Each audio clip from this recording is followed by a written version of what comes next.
নমস্কাৰ বন্ধু বান্ধৱীসকল, মোৰ চেনেল অল টিপছ আছামলৈ আপোনালোকক স্বাগতম জনাইছোঁ। বন্ধু বান্ধৱীসকল, মোৰ এই আহিব লগা ভিডিঅ'বোৰ পাবৰ বাবে ছাবস্ক্ৰাইব কৰি কাষতে থকা বেল আইকনটো টিপি দিব, যাতে মই আপলোড কৰা ভিডিঅ'বোৰ আপোনাৰ মোবাইলত ন'টিফিকেশ্যনৰ যোগেদি পাই গৈ থাকে।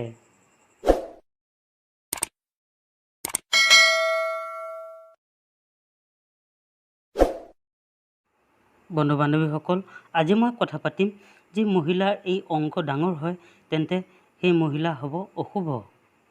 বন্ধুসকল, চাণক্য নীতিৰ অনুসাৰে যি মহিলা এই 3 অংক ডাঙৰ হয় তেতিয়াহ'লে বৰবাদ হোৱাটো নিশ্চিত। মান্যতা অনুসাৰে এনে মহিলা গাঁও বৰবাদ কৰিব পাৰে। বন্ধুসকল, আজি এই ভিডিঅ'টোৰ মাধ্যমেৰে যিটো 3 অংগৰ বাবে ক'বলৈ ওলাইছোঁ, আপুনি এই কথা শুনিলে আচৰিত হৈ যাব।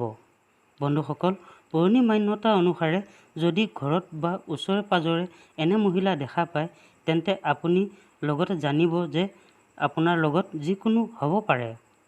মহিলাৰ এই 3 অংগ ডাঙৰ হ'লে চিন্তাৰ বিষয় হৈ পৰে। সামুদ্ৰিক শাস্ত্ৰ আৰু চাণক্য নীতিত মহিলাৰ বাবে বহুখিনি জানিব পাৰি। এনেকুৱা স্বভাৱ আৰু চৰিত্ৰ চাই মহিলাৰ ব্যক্তিত্ব আৰু স্বভাৱৰ কথা গম পোৱা যায়। এনেকুৱাত আমি জানো যে মহিলাৰ কোন 3টা অংগ কি, যাৰ বাবে মহাভাৰত হৈছিল, হৈ যাব বৰবাদ। তেন্তে জানো আহক মহিলাৰ এই অংগৰ কথা। বন্ধুসকল, 1 নম্বৰতে হ'ল ধুনীয়া দীঘল ঘন চুলি।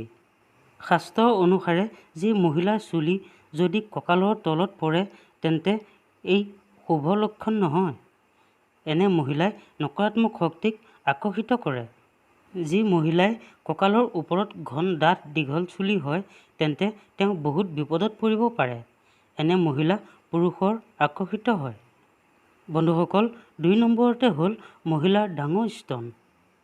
যি মহিলাৰ ডাঙৰ ডাঙৰ স্তন হয় তেন্তে ই শুভ লক্ষণ নহয়। পুৰণা মান্যতা অনুসাৰে এনে মহিলা মনটো পবিত্ৰ হয়, কিন্তু আনৰ দৃষ্টিত বেয়া লক্ষ্যত চায়।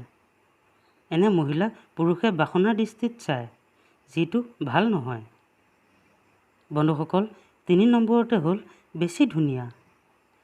বন্ধুসকল, কোনো মহিলা দেখাত বহুত ধুনীয়া হ'লে বন্ধুসকল প্ৰায় কিছু মহিলাই ঈশ্বৰক কামনা কৰে যে ময়ো দেখাত ধুনীয়া হোৱা হয়। কিন্তু আপুনি জানেনে, মহিলাই আটাইতকৈ ধুনীয়া হোৱাটো ভাল মনা নহয়। মহিলাৰ সুন্দৰতা আৰু নীতি নিয়ম গোটেই গাঁও বৰবাদ কৰিব পাৰে।